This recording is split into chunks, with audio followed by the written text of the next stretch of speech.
jangan. Masa BPJS itu dia tidak boleh Mbok kan lihat anak nyakit. apa yang adanya di situ ya dikasihkan dulu. Jadi persiapkan dulu, persiapan perawat juga harus siap ya kalau ke luka itu. Persiapan alat sudah, persiapan pasien kita sampaikan, kita siapkan pasiennya. Setelah itu kalau sudah siap semua alat-alat kita bawa ke pasien, kita sehelu dulu dengan pasien. Ya kan harus sehelu. Hai kan gitu. Itu kan Lu kamera hai guys. Oke, tok mungkin ke ini ya, atau mungkin ke ini ya. Oke, assalamualaikum, selamat sore, seperti itu ya. Ya, bisa tanya dengan bapak siapa? Rehan. Pak Rehan. Bapak ini. Pak Rehan. Oke, perkenalkan saya perawat siapa? Metri. Pak Rehan, saya perawat Metri yang bertugas pada sore hari ini. Saya akan melakukan perawatan luka ya Pak ya, yang tujuannya supaya luka Bapak cepat segera sembuh. Jadi ini akan saya lakukan kurang lebih 15-30 menit ya Pak, tergantung nanti luas lukanya Bapak. Gimana Bapak? Apakah Bapak setuju? Gak mau. Suntik non. Kalau Bapak sudah setuju, ada pertanyaan Pak sebelum kita lakukan tindakan? Enggak. Oke. Oh ya, nanti kalau sakit Bapak bisa ini. Nanti kita akan pelan-pelan ya Pak, walaupun tidak mengurangi prinsip yang harus memang kita lakukan pada luka. Oke Pak, kita mulai ya Pak. Silakan Bapak tiduran atau berbaring. Ya. Tiduran. Tidurnya apa? Ayo, tiduran atau berbaring. Biar Hidani Bareng-bareng doang. berbaring. Kalau luka ulkus mungkin lebih banyak di ekstremitas bawah ya. Di kaki lebih banyak. Kalau luka ulkus diabetes itu lebih banyak dia terjadinya di luka kaki dulu. Karena biasanya untuk jalan-jalan terus kena ketergesek-gesek mungkin ya. Terus itu biasanya di ini anggap aja ini kakinya pasien. Maaf Pak, diangkat kakinya. Ini saya kasih pengawas dulu. Oke. Setelah itu kalau kita membuka aurat pasien silahkan tutup tirai pasien. Pak, kita mulai kegiatan kita dengan baca basmalah. Bismillah. Oh sebentar. Tadi sebelum ke pasien kan kita persiapan, kita sudah cuci tangan ya. Kalau ke pasien kita boleh pakai handscoon Steril. jangan. Sih.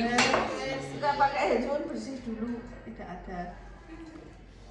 Jadi saya tahu no.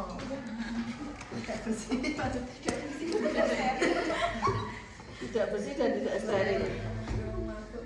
Nih, jadi saat kita ke pasien pertama kali itu kita pakai handscoon yang bersih. Ya, kita sudah cuci tangan dulu 6 langkah, jangan lupa. Ya. Nah, setelah itu ini ya. Pak, kita mulai ya, Pak. Oke. Ini set-setnya dia terbungkus. Kita buka dulu ya. Buka dulu, terus ini biasanya ada ekomnya kan tertutup. Kita ambil ini ya. Nanti mungkin saat biasanya kita kan hanya satu orang ya. Sama ini. Kalau kita mau buka ini, kita ini karena ini ya tidak steril, kita boleh ambil satu untuk on kan boleh. Tapi kalau saya nanti aja kita pakai handscoon steril. Oke. Ya, kita buka dulu lukanya. Jadi kalau luka itu kan seperti ini. Ini tutup kasar, gitu. Grafiknya habis. Habisin aja. Ya kok kuwi engko nek kowe nutup kok terakhir ora iso nutup. Iya. Ngono. Oke. Ini terpleser gini ya lukanya.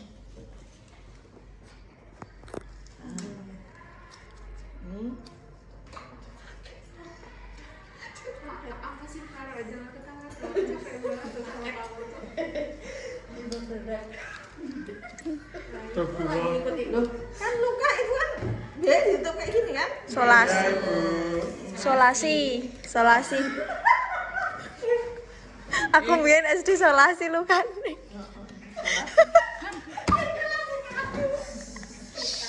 Oke, nah ini ya. Nah ini kalau udah nih, Pak, saya buka dulu ya perbannya. Kirim belum? Pakai ini dibuka dengan apa? Itu kapas alkohol. Oke, dibuka ya. Pelan-pelan. Jangan. Kalau sakit ya ini dibasahi dulu. Ya, dibasahi dulu. Nah, setelah itu baru dibuka ini. Buka plasternya toh. Nah, kalau ini kan gini. Ini dibuka ya. Udah, kita buang. Nah, kalau masih ada kasanya, nanti kita ambilnya kalau kita sudah ini. Nah, kita lihat dulu sebelum ini apa kita bersihkan, dilihat lukanya dulu. Lukanya seperti apa, luasnya berapa, kedalamannya berapa, adakah nekrosa atau tidak ya. Kalau sudah, kita mau buka ini, kita ganti handscoon. Pakai handscoon ya, dilepas terus kita pakai handscoon yang steril. Ini katakanlah sudah pakai handscoon steril. Nah, kalau ini kita kan steril ya. Oke, asisten kita suruh nuang NaCl-nya. NaCl-nya juga. Oke, mau pakai langsung tangan karena udah pakai steril boleh, atau mau ke pijat boleh. Biasanya kan ini ya, takut berhubungan langsung dengan luka, kita pakai pinset. Iya lah. Iya. Karena banyak faktor, takut, mau piye.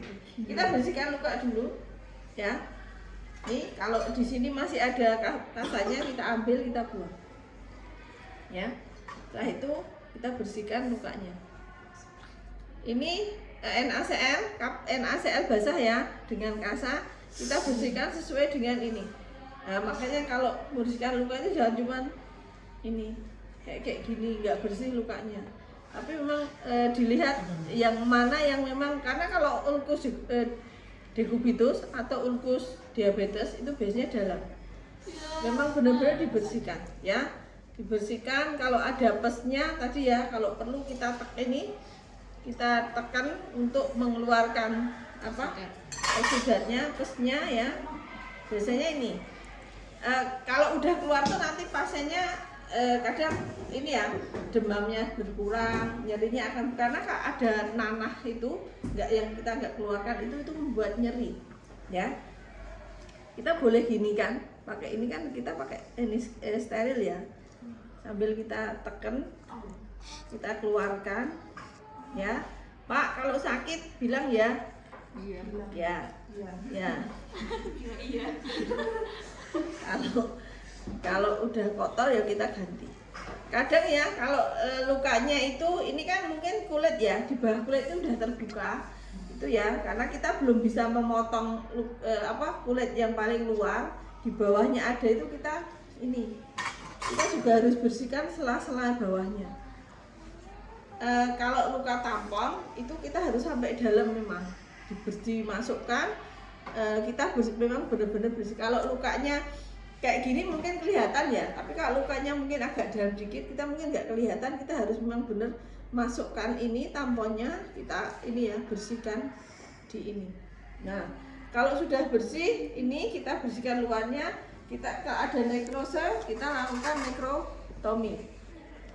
Nekrotomi itu motong jaringan yang hitam ya, yang mati. Nah, tinggal kita potong. Nah, ini kadang luka itu kalau sudah sampai ke tulang kayak gini ya, tulangnya nonjol kayak gini. Nah, ini kita potong. Ini biasanya kalau ulkus DM ada neuropati, biasanya dia nggak terasa.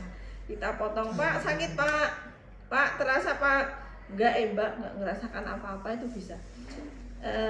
Saat kita memotong nekrotomi ya, kalau jaringan bahanya sudah merah berarti jaringan bah itu sudah hidup. Jadi, tapi kalau kita potong ya, kita potong-potong kayak gini kok masih tetap enggak mengeluarkan darah, berarti itu masih nekrose, masih jaringan mati. Jadi kalau bisa usahakan itu sampai jaringan nekrosenya memang benar-benar kita bersihkan. Jadi item-itemnya itu, jadi kalau kalian punya koreng, tahu ya, koreng luka mungkin jatuh sini, itu kan kalau sudah mau sembuh ada tengahnya hitam mbak. Nah itu kan terus kalau kita gerakan gini kan nanti ngeletek lagi. Nah modelnya seperti itu.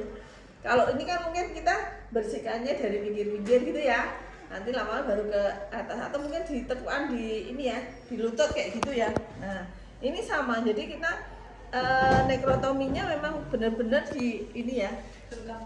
Iya.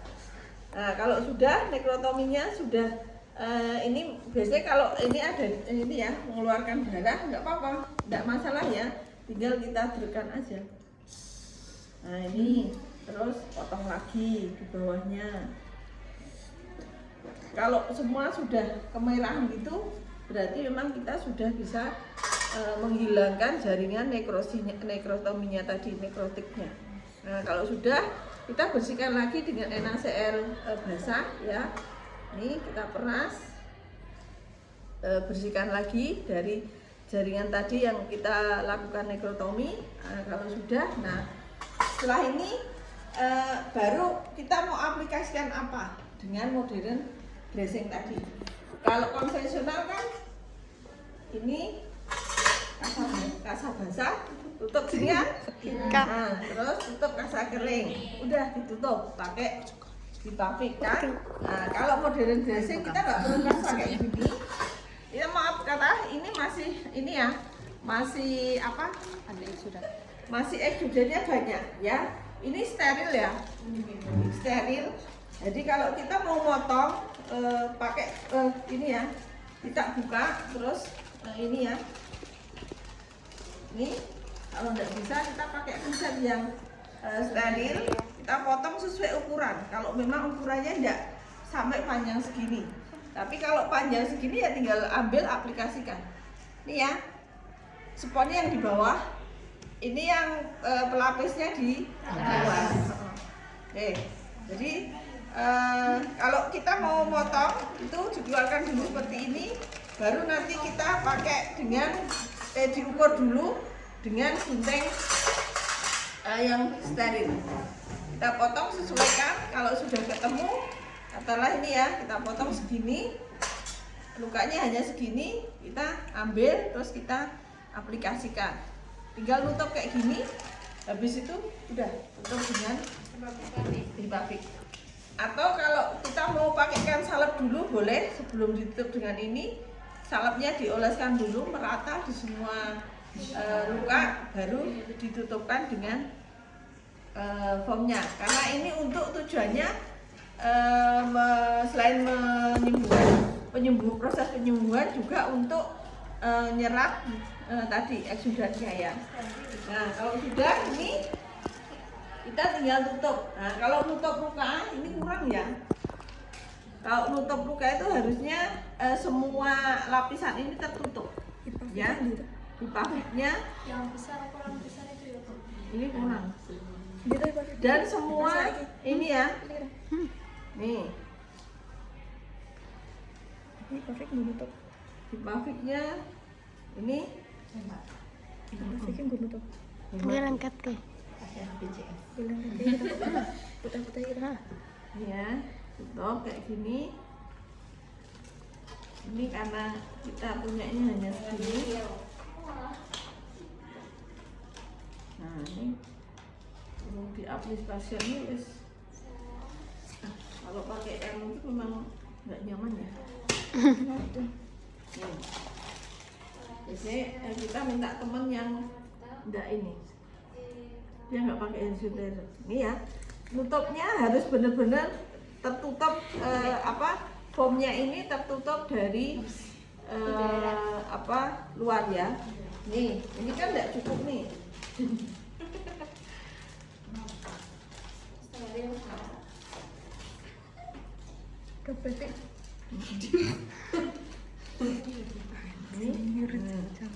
Ini aja nggak nempel ya. Apa? Kurangnya.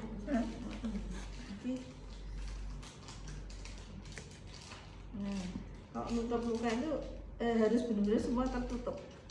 Jadi tidak ada kasanya itu maksudnya ini tidak ada rongga yang untuk udara bisa masuk kan gitu. Nah, udah ya, ini kita buang. Nah, setelah itu ini sudah selesai. Pak Rehan, suratan lukanya sudah selesai ya Pak. Tadi ternyata harus ada yang saya potong jaringan yang mati ya Pak ya. Kita langsung evaluasi dari pasien. Gimana Pak setelah kita lakukan pengobatan?